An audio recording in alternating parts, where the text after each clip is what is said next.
Oi gente, tudo bem? Hoje eu trouxe um homem no canal Nutricionistas, meu ex-estagiário, tudo de bom, nutricionista Mário Flávio Lima Cardoso, nome de príncipe, né? Tudo jóia, Mário? Tudo jóia, Ju. Prazer estar aqui com você, viu? Obrigada por ter atendido meu pedido. Mário Flávio é super parceiro, gente. Assim, foi um estagiário super top. E eu trouxe aqui porque é a nossa última entrevista do ano, né? E a história que ele traçou depois que ele formou, assim, logo que ele estava formando, depois que ele formou, é uma história muito legal, de muitos desafios. Essa entrevista eu acho que vai ser uma entrevista, assim, muito motivadora, tá? Vou contar pra vocês um pouquinho dele. O Mário é formado pela Faculdade de Nutrição da Federal, né? Nós formamos na mesma faculdade. E ele tem especialização em Medicina do Esporte e da Atividade Física pela Universidade Estácio de Sá. Então lá, o trabalho dele foi sobre consumo alimentar e diferenças antropométricas na composição corporal entre atletas da Confederação Brasileira de Levantamento de Peso. Sim. Né? Só o pessoal já que compete mesmo. E ele fez mestrado em Ciência da Nutrição na Universidade Federal de Viçosa. Detalhe, esse mestrado que ele fez é conceito máximo pela CAPES, então também ele não é fraco não, porque ele queria esse mestrado e foi direto nele. E lá ele trabalhou com o efeito da ingestão de diferentes isolados proteicos na resposta metabólica no desempenho físico de homens ciclistas. Além disso, ele é pesquisador e colaborador do Laboratório de Performance Humana na Universidade Federal de Viçosa. E isso tudo, gente, ele trabalha com nutrição esportiva de fato só há 4 anos. Então, assim, ele já foi entrando com tudo, né? Inclusive, nós juntos, mais ele do que eu só dei umas opiniões, uns pitacos. Nós fizemos um capítulo do livro da Arícia, né? Que é sobre requerimentos de proteína para atletas de força, certo? Certo. Nossa, quase que acabou o tempo do vídeo só para ler esse currículo aqui, Mário. Nada, foram boas experiências, né? Tudo começa dentro da graduação, quando, inclusive, os estágios que a gente faz, né? O estágio que eu fiz com você leva a gente a querer desbravar, fazer coisas diferentes. Eu acho que serviu muito de experiência para eu conseguir ter um currículo que eu não acho que é grande. Eu quero ainda aumentar ele, se Deus me permitir, mas que me deu muito orgulho de fazer isso tudo que eu já fiz até hoje. Não é grande porque não deu tempo, mas é um currículo bastante denso, né, Mário? Cheio de experiências. Com certeza. Né? Desde a época da graduação você sempre foi muito empenhado. Sim, eu nunca tive problemas em aceitar propostas, aceitar desafios, né? Eu acho que o fato de ter escolhido um curso em que você envolve ali a área de saúde, envolve de cuidados com pessoas, te coloca num ponto em ter que aprender muito, né? E dentro da faculdade a gente tem que aproveitar essas oportunidades. Acho que uma das coisas que me levou a ter muitas oportunidades era muitas vezes ignorar o fato de ser financiado ou não, ter uma bolsa ou não, de ter uma remuneração ou não dentro das propostas que eu recebia. O que, dentro das atividades que eu tive, me levaram a completar tudo isso que você me falou, entendeu? Por exemplo, o centro acadêmico, sabe? Foi uma experiência sensacional que eu tive dentro da universidade. O espaço que eu tive como projeto de extensão, trabalhei na Faculdade de Educação Física. Então são todas as experiências que eu fui levando ao longo da minha carreira dentro da universidade que abriram espaço do meu interesse em fazer mestrado e, né, chegar ao ponto de eu completar tudo que eu completei até hoje. E de me dar ideias para as coisas que eu ainda tenho vontade de fazer. Você falou uma coisa muito legal, você falou assim, a minha carreira dentro da universidade. A minoria pensa assim. A minoria entende a graduação como já o início da carreira, né? Nem sempre a própria universidade estimula isso para o aluno, mas o aluno ele tem a opção de escolher ou não, de aceitar ou não a proposta que ele recebe. Ou até de ir atrás. Ou até de ir atrás. Que é o principal também, exatamente. Né? Que é onde você realmente mostra interesse, a pessoa percebe que você tem interesse naquela determinada atividade que você vai cumprir e que a partir dali você começa a colher mais frutos. Né? Eu cheguei a ser bolsista dentro da universidade, mas eu fui bolsista depois de um ano e meio de trabalho como voluntário. Né? Por quê? Porque era uma coisa que me trazia prazer em fazer ali. né? Era um projeto de atendimento, extensão. Então, boa parte das atividades que eu fiz na universidade foram mais por prazer. Estágio com você mesmo, eu fiz por vontade de fazer. Inclusive, eu tinha abandonado uma proposta de um possível estágio remunerado para poder fazer estágio com você na PUC, na Nutrição em Foco. Mas o que eu ganhei com isso foi muito mais do que simplesmente ter uma remuneração. Não tiro o mérito de quem precisa, de quem vai atrás disso por conta de algo a mais. Entretanto, eu acho que se a gente só pensa nisso, você fecha as possibilidades, né? E acaba perdendo muitas oportunidades. E aí entra até a questão da aprendizagem e dos contatos, né? Porque essa história do livro, né? Esse capítulo do livro que a gente escreveu já veio de outro contato, né? Que foi a Arissa me convidou. Falei, Arissa, eu não tenho disponibilidade de tempo, mas eu conheço um cara que manda super bem, esportiva e tal, eu tenho certeza que ele vai topar. Então, se você não tivesse me conhecido, por exemplo, essa oportunidade você não teria tido. Então, o networking que a gente fala, né, nós gostamos muito de falar, ele é muito importante. Você vai no congresso, muitas vezes você vai pelo local do congresso e não pelo conteúdo que você tem ali, pelos profissionais que você tem ali. Né? Você passa mais tempo fora do congresso do que dentro do congresso, aproveitando aquilo ali. E às vezes pode até não ser uma palestra muito boa, mas você tem ali um contato, uma pessoa que trabalha na área que você gosta, troca um contato, pode ser que ele não tenha uma didática boa, mas é um ótimo profissional, um ótimo cientista que vai te ajudar bastante ali na frente. É a questão do foco, né? Você conhecer de fato os seus espelhos, saber onde você quer chegar. Dentro da universidade, eu acho que bem no início, você não tem muito essa noção do que você vai precisar ali na frente. Eu acho que a maturidade que você adquire ao longo da universidade, a pessoa que se entrasse com essa mesma maturidade no início, pode ser que ele teria uma postura diferente. Nem todo mundo termina o curso com essa tal maturidade, mas a gente ignora muitas disciplinas no início de curso que você vai usar pelo resto da sua vida. Eu fiz isso. Gente, eu comia as coisas na aula de técnica dietética, não rendia nada. Aí o que acontecia? Eu não entendia nada de rendimento em medida caseira. Quando eu fui calcular a dieta, eu sofri. Aí quando eu cheguei na clínica, eu falei, meu Deus, acho que eu vou ter que fazer técnica dietética de novo, porque eu comi o que eu não deveria, deu tudo errado, levava um monte de bronca da Marcinha, inclusive. Entendeu? Então assim, eu não tinha maturidade, a gente passa por isso. Mas até quem não tem, dá para recuperar até o final do curso. Com certeza. Tive uma experiência dentro da universidade. Eu acabei no meu primeiro ano, por conta de alguns problemas familiares, eu comecei a trabalhar e eu me reprovei praticamente o semestre inteiro, né, meu segundo semestre da graduação. De 5 disciplinas, se não me engano, eu reprovei em 4. Eu trabalhava, o curso era integral, eu trabalhava das 6 à meia-noite, né, e eu acabei que eu não consegui ter essa dinâmica de me controlar, de conseguir estudar. No ano seguinte, mesmo trabalhando, eu fiz as minhas disciplinas normais, mais as 4 disciplinas que eu havia reprovado. E consegui completar todo o semestre, mesmo trabalhando. E o que eu percebi com isso um jeito eu tinha que dar. Se fosse estudar de meia-noite às 6, não estou dizendo que isso é vida, mas se é uma condição que você se encontra naquele momento, você tem uma forma você precisa de arrumar um jeito de se adequar àquilo ali. E o que eu aprendi nesse ponto foi, como você faz pela segunda vez em disciplina, você começa a perceber ali que realmente aquilo faz sentido, você precisa daquilo ali algum dia. Até tem uma ironia do destino que uma das disciplinas que eu amei foi bioestatística e eu acabei dando aula de bioestatística posteriormente dentro do período do mestrado e tudo mais. Então são coisas que você não dá valor ali, mas na frente você vai perder. Como hoje eu utilizo fisiologia, embriologia, imunologia. Você pensa, embriologia, que é uma coisa super básica que às vezes a gente assim... Você ignora, você nem lembra que você fez isso. Isso dentro das minhas consultas hoje. Entendeu? Conceitos ali que são muito importantes para você elaborar uma conduta. Gente, um pesquisador em bioestatística pensa. Pois é. E você só vai dar moral para isso, se der moral, porque eu conheço muitas pessoas que fazem mestrado, doutorado, que não ligam para esse tipo de disciplina, não ligam para esse tipo de conhecimento, no momento que você mais precisa, que você depender de uma outra pessoa. Acho que é o seguinte, quanto menos você puder depender de uma outra pessoa, melhor, mas não tenha medo de perguntar e de procurar quem vocês precisam. Entendeu? Mas tentem aprender, tentem acumular um conhecimento que mais à frente vocês vão precisar dele.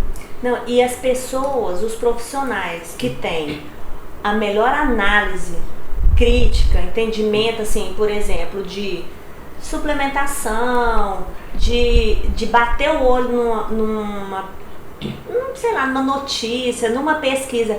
Só dele bater o olho, se ele parar para pensar um pouquinho na metodologia daquela pesquisa, ou no sentido daquela notícia que saiu na televisão, ou na internet, ou que leu em algum lugar, se ele tiver estudado bioquímica, se ele tiver estudado fisiologia, se ele tiver a base teórica, ele sabe muito bem se ele está sendo enganado ou não. Sim. Ele sabe muito bem se aquilo faz sentido ou não. Ninguém precisa contar para ele. Ele consegue entender e o senso crítico dele parte do entendimento teórico de tudo, como funciona, da fisiologia do exercício. Não precisa ninguém falar para ele. Ele vai ser capaz de discernir o que é legal do que não é. Por quê? Porque tem embasamento. Com certeza. Eu costumo dizer em relação a muitas notícias que a gente acaba descobrindo, ou mesmo artigos que saem, às vezes em revistas boas, que você tende a confiar no resultado, é que muitas vezes o resultado ele esbarra na matriz da fisiologia, esbarra na matriz da bioquímica. Porque não tem sentido, lógico, não tem sentido fala, que realmente funciona. Não vai acontecer isso dentro do organismo. No meu não acontece. Não sei se no dia. Essa pesquisa foi feita com ETs, né? Outro mundo, Marte, descubro vida. Mas é uma coisa assim que não é difícil de você obter esse conhecimento. Né? E para quem está dentro de uma universidade, graduação não liga muito para pesquisa, dependendo da universidade, mexe mais com uma área ou com outra. Bem, eu lidei dentro da UFG, por exemplo, com ensino, pesquisa e extensão. Eu tive a oportunidade de trabalhar dentro das 3 áreas ali do ensino.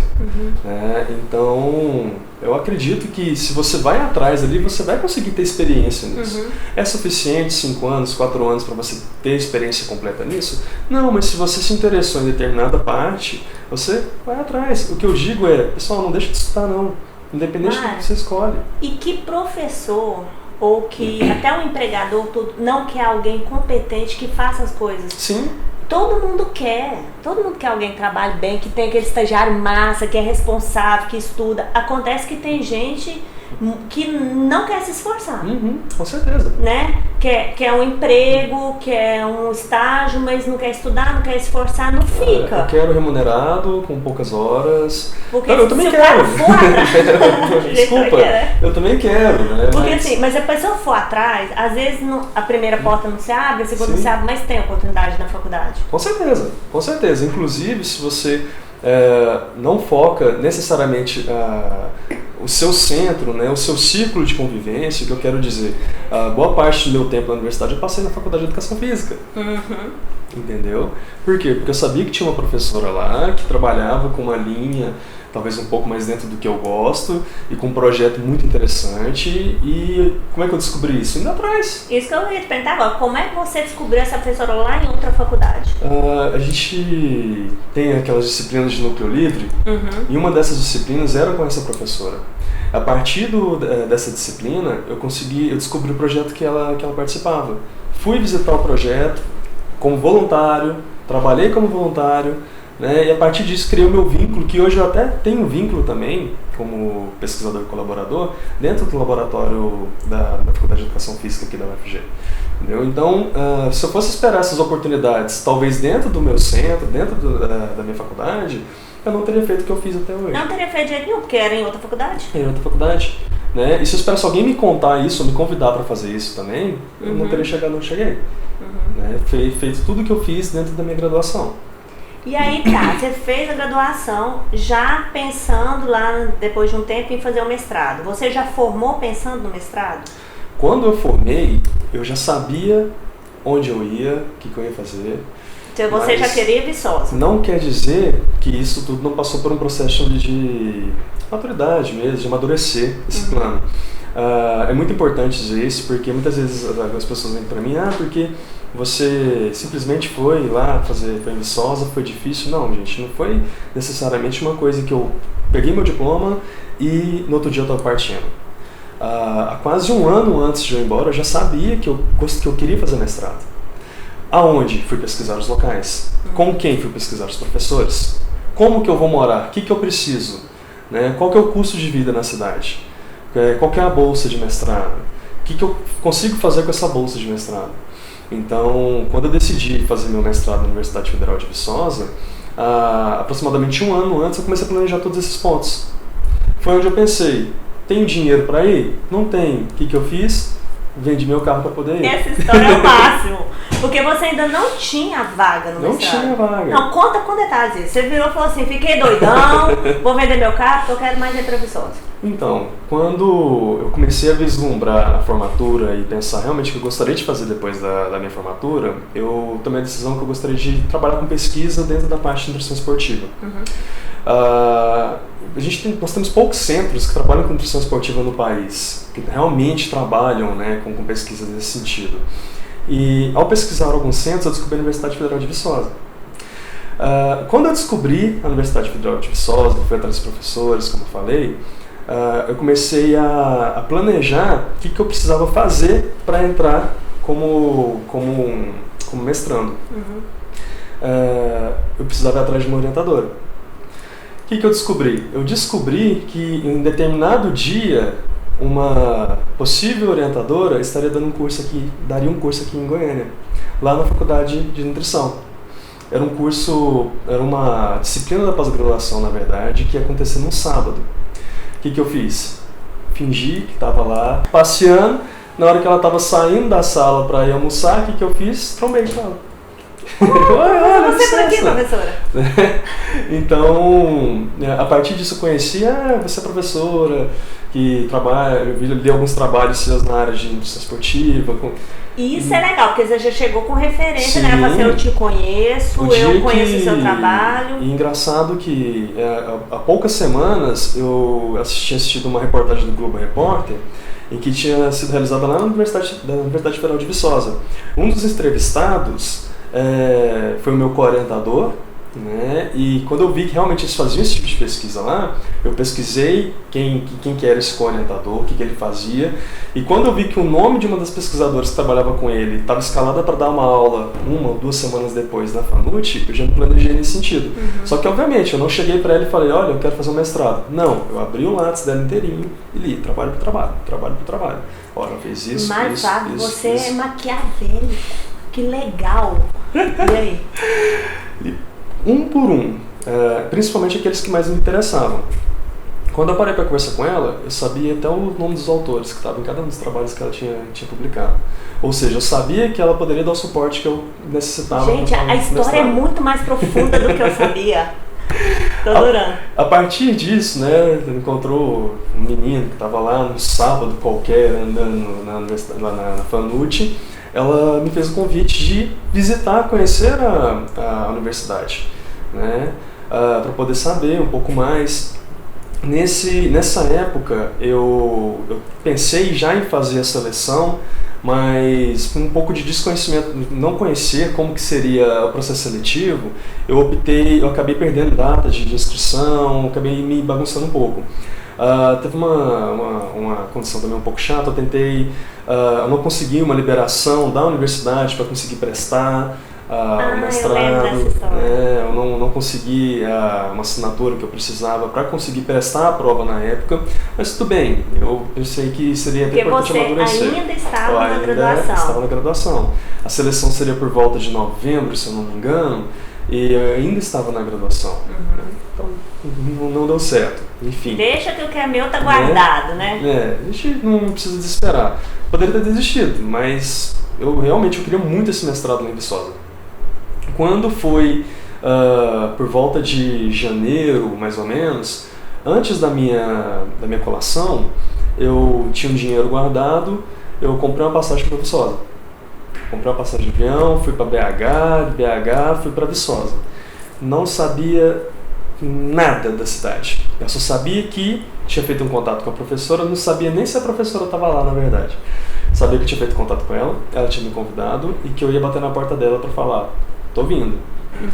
Quando eu cheguei em Viçosa, por sorte a professora ela tinha voltado de uma viagem que ela estava nos Estados Unidos fazia uns 2, 3 dias, quase que eu perco a viagem nesse sentido. Porque eu não tinha conseguido contato com ela antes, ela não respondia meus e-mails justamente porque ela estava viajando. Quando eu bati na porta dela, ela me reconheceu, lembrou de mim e tudo mais, falou, ó, é o seguinte... Você sabe que ela não te reconheceu gratuitamente, né? Porque a sua postura foi diferente da postura da maioria. Eu sabia de uma coisa, a gente sabe que internamente há uma certa preferência para alunos que estão no programa. Isso não é nem uma bonificação, pessoal. Vocês têm que entender que quem está lá dentro sabe o que cai, sabe o que pesquisa, já está envolvido com pesquisa. É uma meritocracia, sabe? Mas eu sabia que eu deveria chegar lá e tentar mostrar que eu era tão capaz quanto quem estava lá dentro. Ponto. Tem um monte de gente que vira e fala assim, ai, mas é porque quem tá lá dentro já é, sabe, ai, não tem chance, não abre para quem é de fora. Não é porque é um pouco mais complicado, um pouco mais difícil que você não vai conseguir. Sim. Se você for insistir atrás, você vê, é um elogio, tá? Você foi maquiavélico, você foi esse homem detalhista, cara, decorou os trabalhos que a mulher fez. Gente, isso é quase uma psicopatia. Eu tô com medo, Mário Flávio. Você decorou os artigos, você imagina tudo. O que eu fiz pra ser seu estagiário. Ai, eu tô com medo de novo. E aí, para e pensa pra você ver. Porque eu ouço muito, eu recebo muito e-mail de gente que chora muitas pitangas por coisa que ainda não tentou. E e-mails de pessoas que falam assim, nossa, eu vi um vídeo seu que depois eu percebi que eu não tentei nem a metade do que eu deveria. Eu tenho percebido bastante, eu escuto muito, nossa, concurso é só uma vaga. Ah, que mestrado só tem uma vaga. Aí, a vaga é sua, você precisa de uma. Desculpa, não tem outra pessoa. Você sabe uma coisa, eu sabia que eu não ia passar se eu não estivesse lá. Se eu não fizesse a prova. Essa certeza você tinha, se você não fizesse, você não estaria. O que eu precisava para passar? Eu precisava estudar, obviamente, que a prova ainda tinha que ser feita. Eu precisava participar das pesquisas que aconteciam lá para saber se eu me enquadrava no perfil também. E eu precisava me manter lá.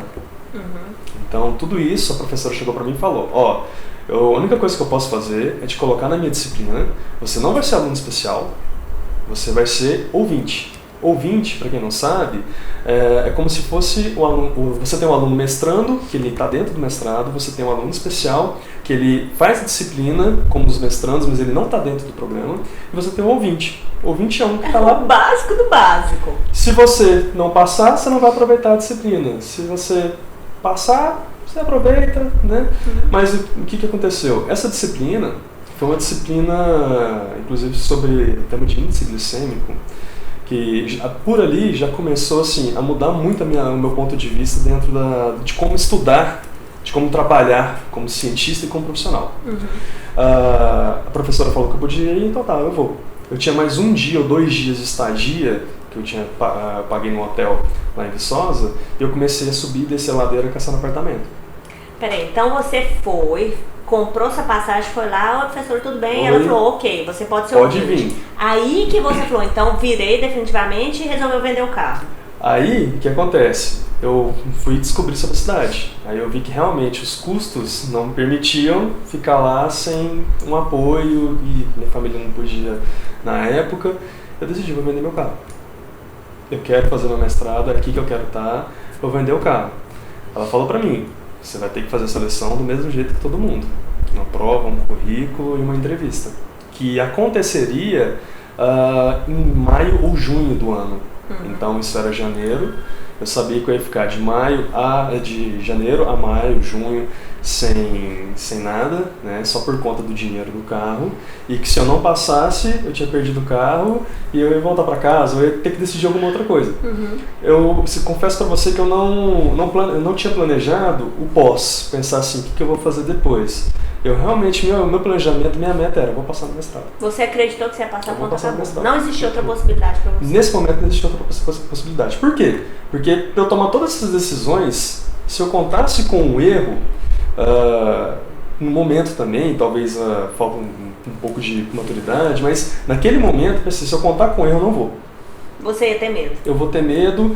Medo eu tive, eu usei todos os medos que eu tive, eu fui listando. Eu tenho medo de não ter dinheiro, vou vender o carro. Eu tenho medo de não passar, então eu vou um tempo antes, eu vou para estudar. Então todos esses medos que foram aparecendo para mim, eu fui convertendo em estratégia. Entendeu? E dessa forma foi. Beleza, descobri um local para ficar, Vendi o carro, fui, formei, né, peguei meu diploma, passou acho que umas 3 semanas, eu parti, malicuia, carregando até bicicleta, daqui pra lá. Sua companheira magrela, companheira magrela. Cheguei, comecei a disciplina. Minha primeira semana de disciplina, ela chega com um artigo sobre índice glicêmico de umas 16 páginas. Em português? Em inglês. Quantos artigos em inglês eu tinha lido na minha vida? Quantos artigos eu tinha lido na minha vida? Assim, completo? Não lembro. Mas você vai pegar esse artigo, você vai apresentar da página tal, semana que vem. E você tinha conhecimento suficiente em inglês ou você... Nenhum. Mais uma, né? Nenhum. Fala assim, não lê artigos que até em inglês, se vira. Hoje está muito mais fácil que você ainda tem Google. A Zara falou isso pra mim, Zara, obrigada. Na pós-graduação ela falou pra mim, se vira. Se vira. Eu digo para meus alunos hoje a metodologia de pula no buraco e sai sozinho. Porque tem momentos que você não pode depender. E às vezes era uma semana inteira debruçado em cima de um artigo para poder fazer toda a leitura dele. E seguir a disciplina. Participei como voluntário de pesquisa na nutrição, na Faculdade de Educação Física, que era onde eu pretendia desenvolver o trabalho, mesmo como mestrado. Porque o seu mestrado foi na Faculdade de Educação Física, na nutrição, né? Foi na com nutrição vínculo mesmo. na Faculdade de Educação Física. Porque como era pesquisa de esportes, e lá a gente tem um laboratório específico, né, que é o laboratório de o LAPET Performance Humana, eles desenvolvem pesquisas nessa área. Então a minha ideia era fazer o mestrado na nutrição com o vínculo na Educação Física. Fui conhecer o professor, participei dos grupos de pesquisa dele, né? Então durante esses 6 meses, esses 5 meses mais ou menos, eu me preparei para a prova. Estudei, fiz todo o conteúdo da disciplina, sem me preocupar se terminaria ou não. O problema é que tem muita gente que começa a disciplina como ouvinte, se fica muito difícil, você sabe, você não tem vínculo nenhum. Mas peraí, você tem um vínculo com a sua possível orientadora. Eu tinha um compromisso com ela ali. Isso também é certo? importante, Isso foi importante. Sim. Poxa, ela me convidou para vir, sabe? Ela te deu um voto de confiança, cara. Te deu uma chance. Quem tenta ser aluno especial, em várias universidades, sabe que não é simplesmente uma aceitação. Vem cá. Não. Né? Então, é um respeito que eu tive, né, de cumprir o que eu tinha planejado ali com ela, meu compromisso com ela. Quando chegou a prova do mestrado, eu já tinha estudado, tinha cumprido a disciplina e nesse ponto eu já começava ali o dinheiro do carro começar a acabar, né? E eu fiz a prova, graças a Deus eu passei de primeira, não passei com bolsa. Era bolsa para os 3 primeiros, acho que eu passei em 5º, mas passei com a minha orientadora da forma que eu queria. Quando deu outubro, o dinheiro do meu carro acabou, minha bolsa caiu. Aí é só a gente fala, obrigada. Aí a gente fala assim, tava planejado, né? Tava planejado, desesperar pra quê? Então aquela coisa... Porque não dava tempo também de trabalhar e fazer... Se preciso, eu trabalharia. Não dá tempo? Gente, tempo dá. A gente tempo se vira, né? Se vira. Daria um jeito. Né? Eu já tava lá, eu já tinha passado pro mestrado, eu ia desistir na hora em que eu já tinha conquistado, dado o primeiro passo que eu queria conquistar, né? Que foi entrar dentro do mestrado. Então eu realmente já estava planejando, vou procurar alguma coisa para fazer, procurar algum emprego, mas quando veio a possibilidade de bolsa, quando eu vi, acabou era minha última parcela do carro, a nossa coordenadora do curso chegou, vai cair bolsa para vocês agora. Beleza. E aí lá no mestrado você trabalhou com pesquisa, você deu aula, você clinicou. Foi uma experiência? Eu fui para ficar 2 anos em Viçosa, eu fiquei 4. Falando isso, estamos devendo, gente, uma foto abraçado com o Dexa. Porque você falou tanto do Dexa e eu não tenho uma foto sua abraçado com o Dexa. Eu quero deixar isso registrado. Eu vou tirar, aguarde. Eu quero, viu? Você manda, porque eu vou ter que publicar no Facebook, né? no Instagram. Quando ele mandar, gente, eu coloco no Instagram, tá? Mas era um mundo novo, porque não que a universidade aqui não tenha recurso, mas são pontos de pesquisa, pontos de vista diferentes. Então, você sai daqui, você chega lá com um universo que você nunca imaginou de pesquisa, de estudo, de ensino. E eu tive a oportunidade de trabalhar em cima disso. No mestrado você não tem muito tempo, é verdade, são 2 anos, eu peguei os 4 meses de greve. E quando você pega greve dentro de um mestrado como da nutrição, por exemplo, você depende muito de laboratório, então você não trabalha, Não tem técnico. O tempo continua. Você ainda tem 2 anos para terminar, defender e tudo, mas você não tem técnico, você não tem o comitê de ética avaliando seu trabalho, então você não pode começar a pesquisa sem o comitê de ética e Nossa, que agonia. Isso, e meu co-orientador foi fazer pós-doc fora, então o laboratório dele estava meio que assim, né, ele não estava lá para poder me auxiliar em tudo que eu precisava, mas toda vez que eu precisei a gente fazia as videoconferências também. Minha orientadora sempre deu todo o suporte nesse período também. Tem que ter cabeça fria, né? Tem que ter cabeça Porque fria. está num lugar que não é sua cidade, num ambiente novo, cheio de cobrança, tem que querer não é ter uma cabeça coisa que, fria. eu vou pra casa, desse final de semana eu vou pra casa. Não, isso não funciona. Né? É longe, você tem que viver ali. Caiu a bolsa do mestrado. A bolsa do mestrado na época era R$1.200, não era nem 2 salários mínimos. Né, que para a época, para quem era mestrando na época, pesou bastante. A gente reclamava muito disso. Então dá um certo desespero. Você tem uma função a cumprir dentro do mestrado, que é o quê? Defender uma dissertação. Você tem seu foco, tem que ser esse. Como que você vai aproveitar isso? Se a partir disso você vai publicar ou fazer outras coisas, aí é uma segunda história que você vai discutir com seus orientadores. Porque você tem a obrigatoriedade das aulas, ou de dar aula, de atender o que seu orientador te pede. Sim, dentro você tem disciplinas, né, os estágios de ensino que são voltados para a docência. O mestrado em si deveria, nem todo mundo segue isso, ser um curso voltado para a docência, formação de mestre. Né? O cientista seria formado no doutorado, mas no Brasil a gente não tem muita essa cultura. Então, durante o mestrado, você tem disciplinas específicas ali para poder desenvolver essa desenvoltura em aula. Mas eu confesso para você que eu dei mais aulas depois do mestrado do que durante o mestrado.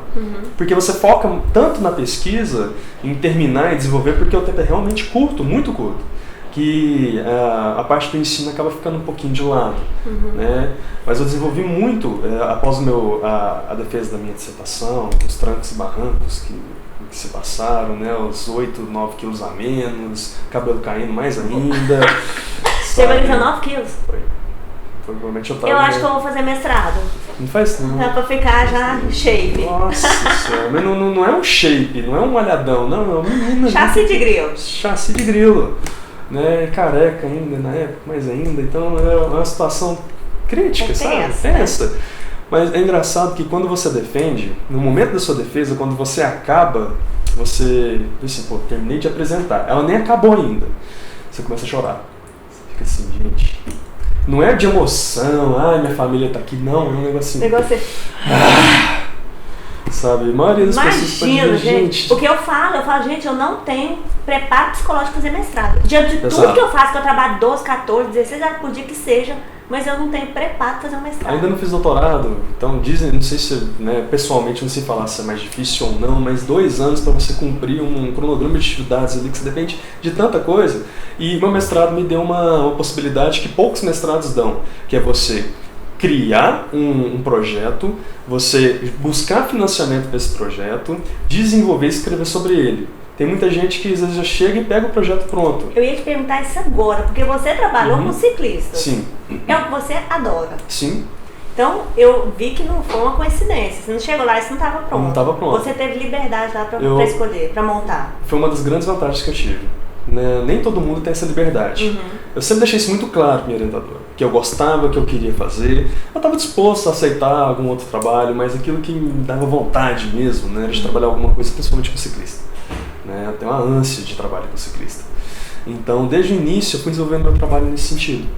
E quando eu executei, você pode ver que eu, no meu título, né, foram ciclistas, homens, e o nível de trabalho que eu desenvolvi com esses ciclistas foram ciclistas de alta performance. Eles são atletas olímpicos? Não, né, chamar de atleta olímpico é um pouquinho difícil, né, porque teria que estar associado à competição olímpica mesmo. Na verdade, a maioria ali dos meus voluntários finais, de 75 eu consegui recrutar 7, pelo nível de trabalho que eu pedia para eles, né? E a dificuldade de encontrar 7 atletas mountain bike em Viçosa, nossa senhora, você tinha que resgatar a gente assim, nossa, viu alguém andando de bicicleta na rua, você já pulava, vem cá, sabe, vem aqui, pedala para mim, porque você não conseguia o nível. Entre um desses atletas, ele até era o número 1 do mountain bike na época, a gente começou a ter um vínculo de atendimento. Né? E a partir daí eu comecei a ter convívio com o mundo mais profissional do mountain bike. Porque você tem uma especificidade que muitas pessoas que fazem mestrado não têm.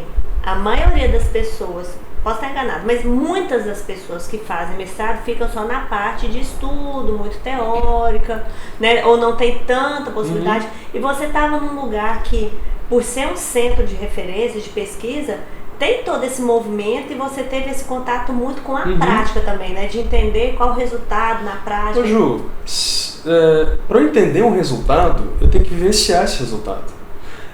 Eu treinei para poder fazer o protocolo do meu estudo. No final das contas eu não consegui, eu tentei, eu juro. Mas eu não consegui completar, mas eu treinei para viver, para sentir. Eu treinava o que o cara ia sentir? Eu treinava meus enfermeiros pedindo para eles aplicarem o catéter em mim. Eu treinei mais de 16 enfermeiros. Então era toda hora. E quando eu vi, não, você está aplicando errado. Ele colocava e não vai dar certo, não dava. Porque eu já estava tão craque, né, nesse ponto que eu queria saber o que meu atleta, que meu voluntário ia sentir dentro da minha pesquisa. Né, se é possível ou não realizar a pesquisa que eu estava querendo realizar.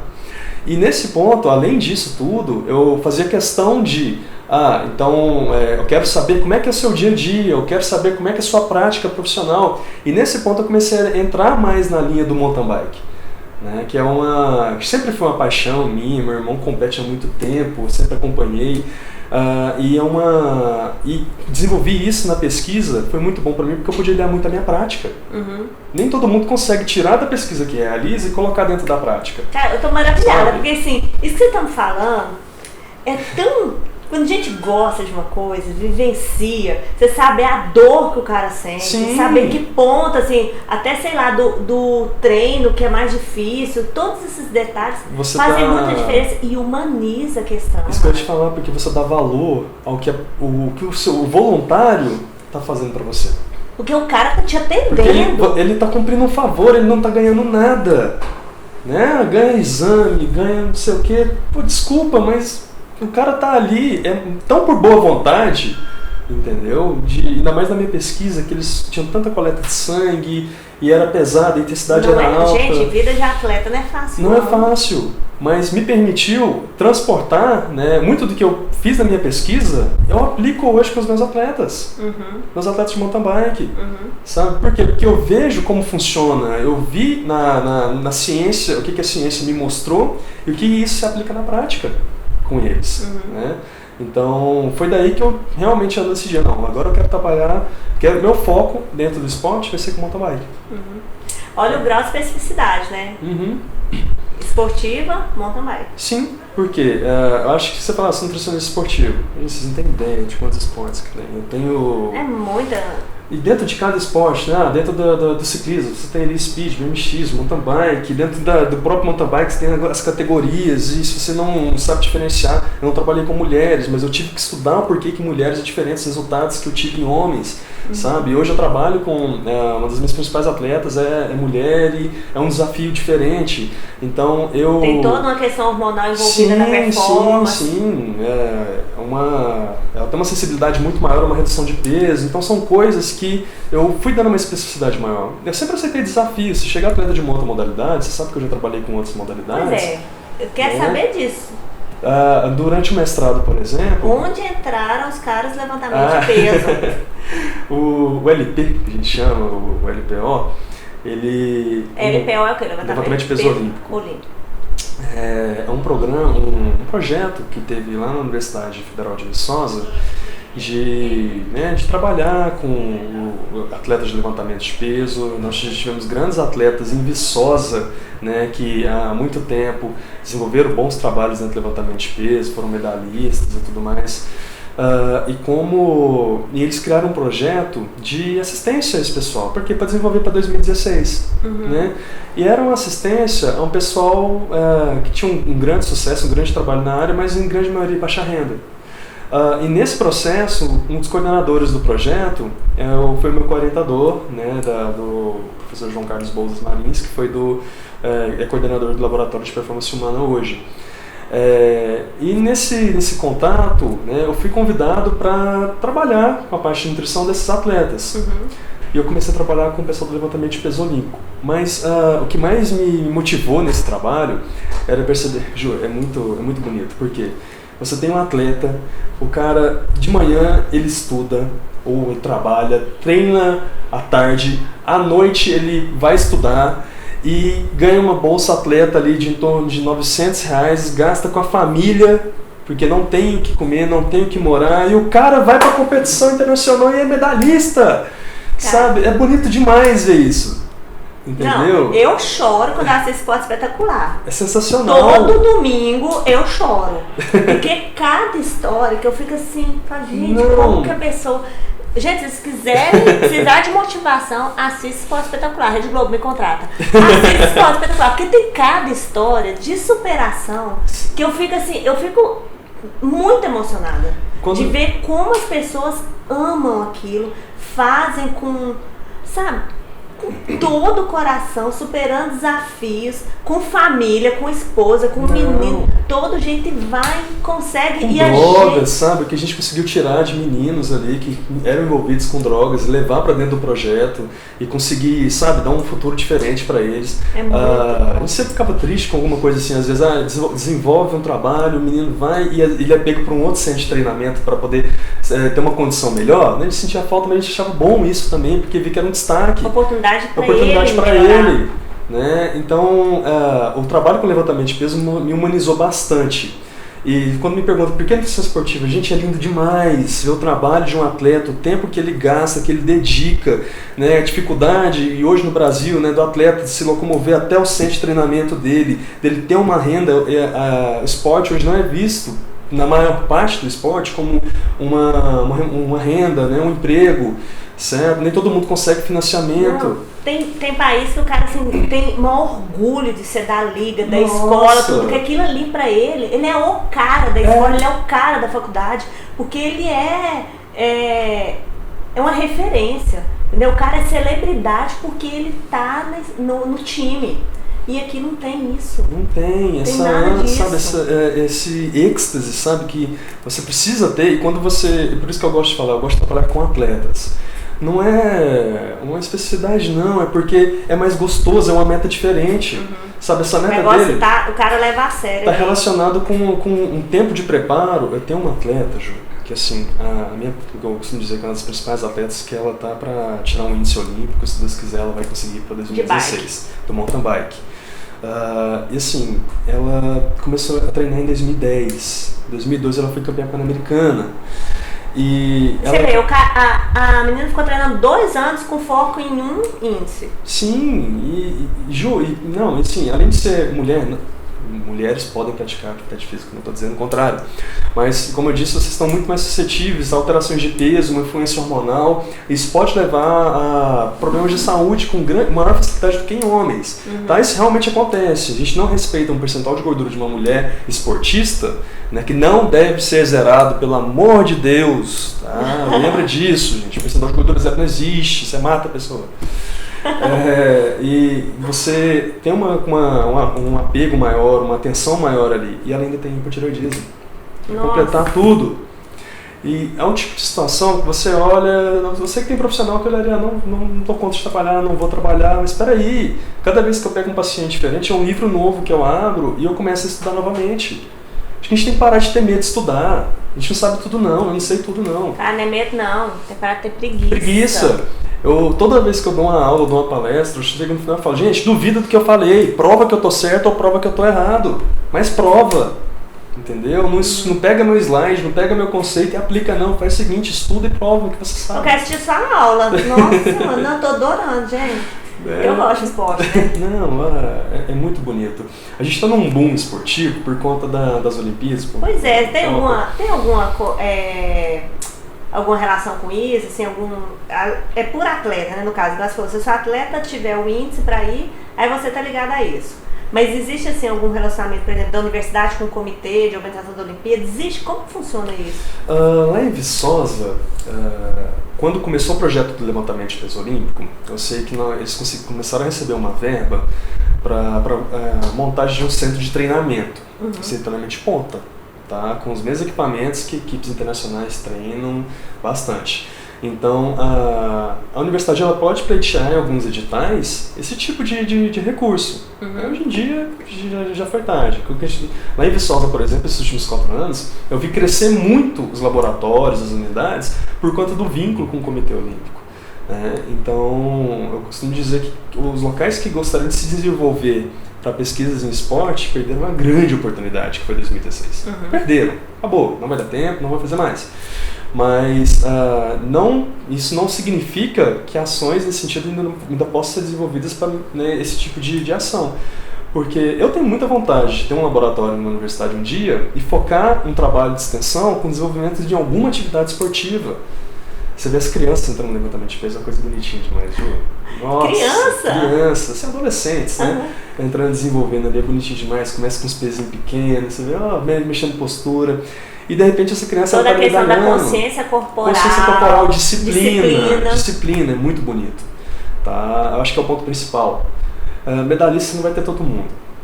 Isso é fato.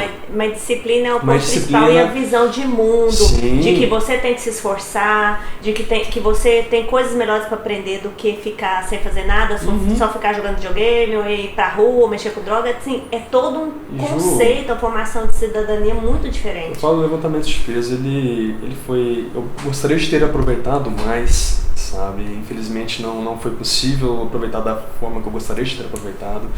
Mas, assim, a gente traz um senso crítico tão grande. Eu tinha que suplementar um atleta, não é porque suplemento faz bem, não, é porque ele não tinha comida em casa, sabe? A gente tinha recurso para ter suplemento.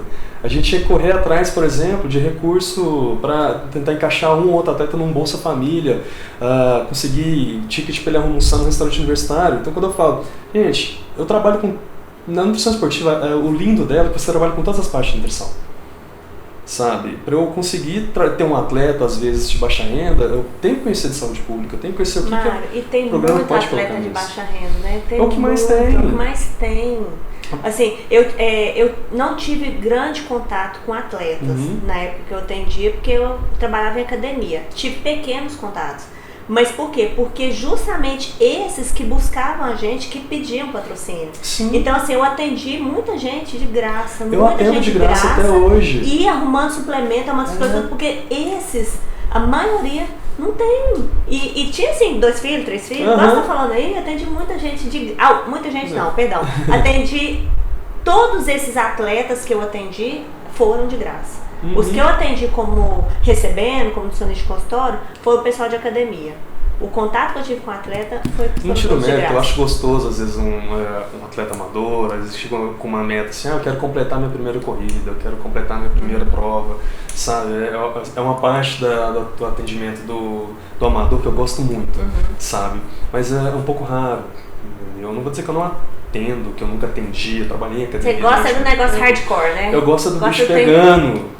Entendeu? E quando eu falo bicho que é pegar, eu falo assim, eu costumo falar isso nas minhas aulas também. Gente, não adianta você querer trabalhar com nutrição esportiva, você tem que viver o esporte. Não que você tem que pegar uma bicicleta e sair numa prova de mountain bike, mas visita uma prova, vê quanto tempo que ela dura, quanto tempo que o atleta gasta, sabe? Vou passar 2 litros de água para ele carregar. Mas eu acho que o cara tem que pegar assim a bicicleta e ir. Ele pode até não fazer a prova inteira. Eu te falei que eu tentei fazer meu protocolo, mas eu não consegui, eu tentei várias vezes, eu morri. Sentiu, sabe? Você sente o que é, sabe? Tem gente que em qualquer instância, eu acho assim, pode ser de academia, pessoa que quer atender nutrição esportiva, mas não gosta de fazer uma aula. Não tem lógica isso, entendeu? Não tem vivência, não tem empatia com o paciente. De fato, essa pessoa não gosta. E não adianta você não conhecer um esporte. Eu tenho uma pergunta que eu faço em todo nicho com o aluno. Pessoal, você gosta de futebol? Gosto. Tá, quantos jogadores tem time de futebol? Olha assim pra mim. 4. Sabe, 10, né? Então é uma coisa assim, um esporte, maior projeção nacional, eu amo nutrição esportiva e não sei quantos jogadores tem um time de futebol. Então eu tenho só que saber que cada uma das funções de cada jogador, cada posição, você tem uma especificidade que se você pegar um goleiro, se pegar um atacante, um zagueiro, você não vai ter a mesma condição clínica para poder prescrever uma dieta para ele. Não tem que ter explosão, ou tem que ter você tem que conhecer disso. É tudo diferente, até dentro do futebol, até dentro do futebol. cada um é uma conduta, é uma fisiologia, é um processo totalmente diferente. diferente. Então você pensa ali nos esportes como um todo. Você fala, você pode se intitular nutricionista esportivo, se intitule, trabalhe na área, mas lembre-se, você tem que ter a especificidade do esporte. Entendeu? Você leu que a proteína é 1,6 para ganho de peso. Peraí, meu atleta de levantamento de peso, às vezes o tipo de peso que eu quero nele não é simplesmente ganhar massa muscular, eu preciso de uma resistência, né? Como é que está o trabalho dele na musculação, como é que está ali a recuperação dele, sabe? Né? Proteína pós-treino, o conceito, eu acho muito válido o conceito de janela de oportunidade. Mas eu costumo dizer, tá, beleza, você se preocupa tanto com a janela de oportunidade que esquece das 24 horas em volta dessa janela de oportunidade, que muitas vezes o seu atleta está tomando sua proteína que você prescreveu ali no pós-treino, se você achou adequado, e não está consumindo energia bastante ao restante do dia e está entrando em catabolismo. Então é uma...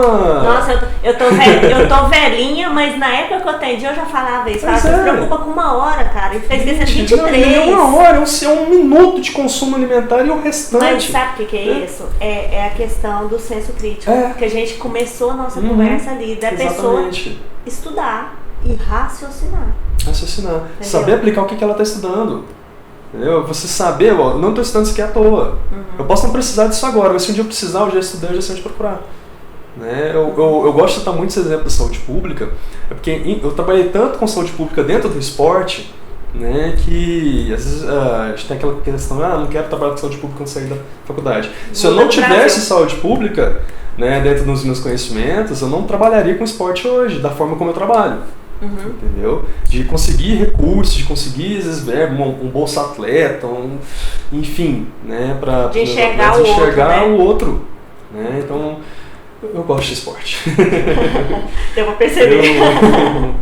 E os próximos desafios? Porque fez o mestrado, você já tá com alguma coisa em vista de aulas, vai partir pro doutorado, porque vocês viciam, né? É mestrado, é doutorado, é pós-doc, né? Porque estudar vicia, esporte vicia. Então você tá doidão já. Você falou tudo, estudar vicia. Eu recebo newsletters de revistas com artigos científicos, às vezes me pego lendo artigo, gente, eu tô nerd demais, eu tenho que parar com isso. Mas, não é brincadeira assim, mas você tem que se cercar do conhecimento que você quer.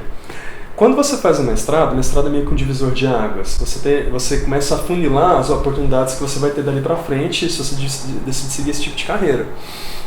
Mesmo como mestre, que eu aproveito isso para concurso público, mas você está desenvolvendo uma profissão ali que você precisa usar ela de alguma forma. Né? Eu vou terminar a minha vida como professor de universidade com o meu laboratório. Você pode ter certeza disso, você pode me chamar daqui a um tempo que eu vou estar aqui contando para você como está meu laboratório. Mas eu só vou te chamar se você me mandar a foto do DEXA. Eu vou ter um DEXA na minha sala. Você vai ver. Nossa, gente. Vocês estão escutando, né? Porque eu vou tirar uma foto abraçada com o DEXA da sua sala, entendeu? Né? Do laboratório que eu tiver. Não, você vai me colocar no DEXA pra pegar os 45% de gordura. Ih, não, até lá você tá mais top ainda. 45 eu tô.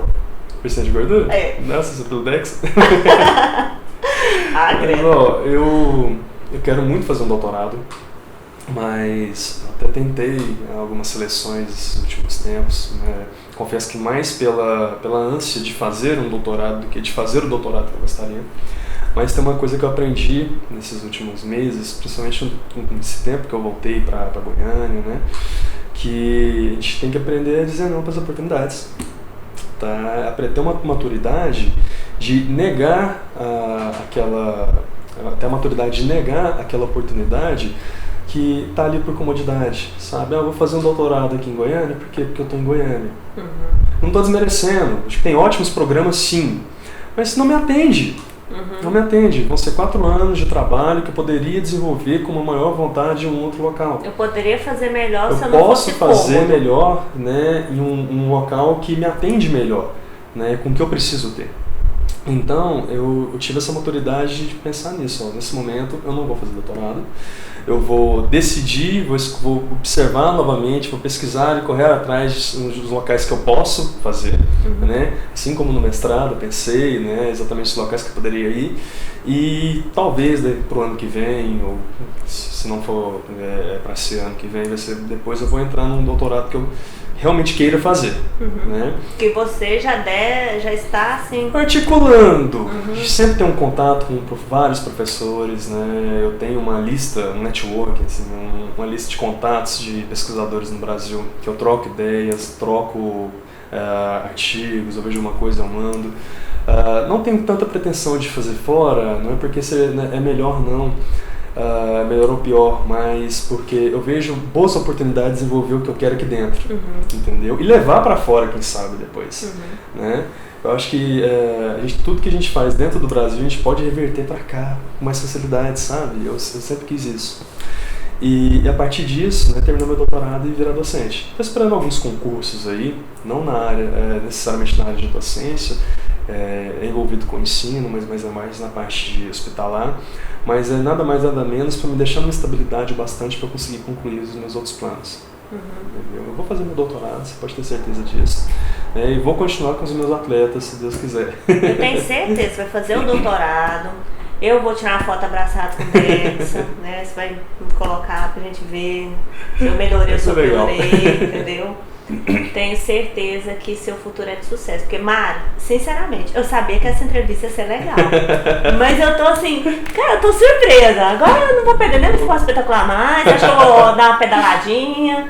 Porque a sua paixão, eu não sei, assim, se vocês sentiram isso, mas eu tô mais apaixonada ainda, até porque eu gosto muito, né, de nutrição esportiva. Então, quem assume que gosta de nutrição esportiva, Ju, sabe, viva o esporte. Não, gente, eu tô toda doída, porque eu fiquei um tempo sem treinar.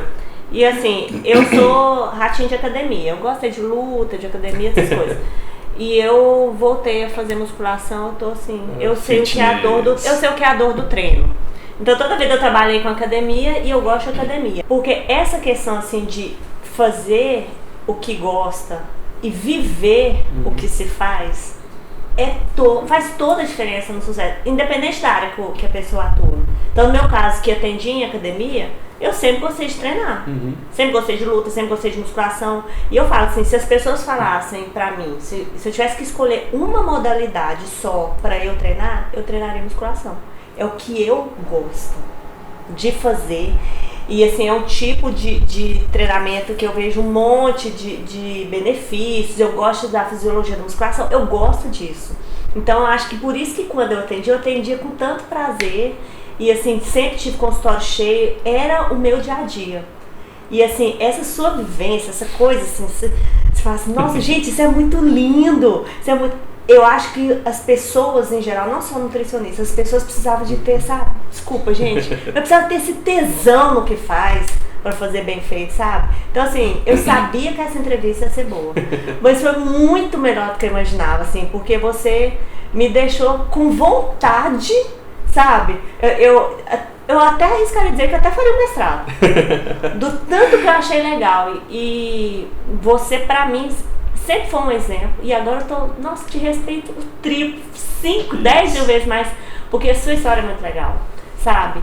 E que sirva de motivação, gente. Olha bem o tanto de perrengue que o Mário passou. Uma vez você me falou até do pessoal com quem você morava lá em Viçosa, você falou assim, Ju, eu vou ter que trocar de apartamento, porque as pessoas que moram comigo não têm o ritmo de estudo que eu tenho, e isso tá fazendo diferença hoje, até isso. Quem faz mestrado, quem faz doutorado, até esses detalhes, que hora que dorme, que hora que acorda, é muita disciplina, sabe? Então assim, quando as pessoas virem você no seu laboratório, como professor, todo bambambam, chiquerezo, né? Pesquisadora, aparecendo, dando entrevista, sabe? Na Rede Globo, tal, tô aparecendo. Quando as pessoas virem tudo isso, muitas delas não saberão quanto você lutou, sabe? Desde a época de graduação, quanto você planejou para chegar nisso, sabe? Então, eu fiz questão de te trazer na última entrevista do ano, porque eu sabia que ia ser muito legal a resposta, mas foi muito melhor do que eu imaginava, sabe? Assim, eu tô maravilhada com isso tudo, achei um barato e te agradeço demais por ter compartilhado isso com a gente, porque 2016 vai ser um ano de muitos desafios, Sim. sabe? Assim, de mercado, para nós nutricionistas, para os atletas, as Olimpíadas. Acho que 2016 vai ser um ano de muito desafio em várias áreas, sabe? 2015 não foi um ano fácil em termos de trabalho para ninguém. Então, essa motivação, esse empenho e esse amor, esse tesão que faz, que eu queria ter trazido aqui para vocês, e eu acho que foi melhor do que eu imaginava. Cara, muito obrigada. Eu que agradeço, Ju, sempre um prazer, vou estar aqui sempre disponível para você, e eu acho que eu gostaria de passar isso mesmo, sabe? Gente, de jeito para falar não para você vai ter sempre, sempre. Contorna, passa por cima, é seu sonho, é sua vontade, vai, faz. Depois você resolve. Mete as caras que a bolsa sai quando a gente não espera. Sai quando a gente não espera. O importante não desiste não. Certo? Acho que é importante para na primeira queda que você tiver, do chão você não passa, dali você só cresce de novo. Né? Foi o que eu levei sempre que eu tive algum problema. Tá? Então eu que agradeço muito por estar aqui hoje, tá? E sempre estarei à disposição para você. Tá bom? Muito obrigada, Mário Flávio Cardoso Lima. Você é o cara. Feliz 2016, gente. Tudo de bom. Tchau, Tchau, tchau.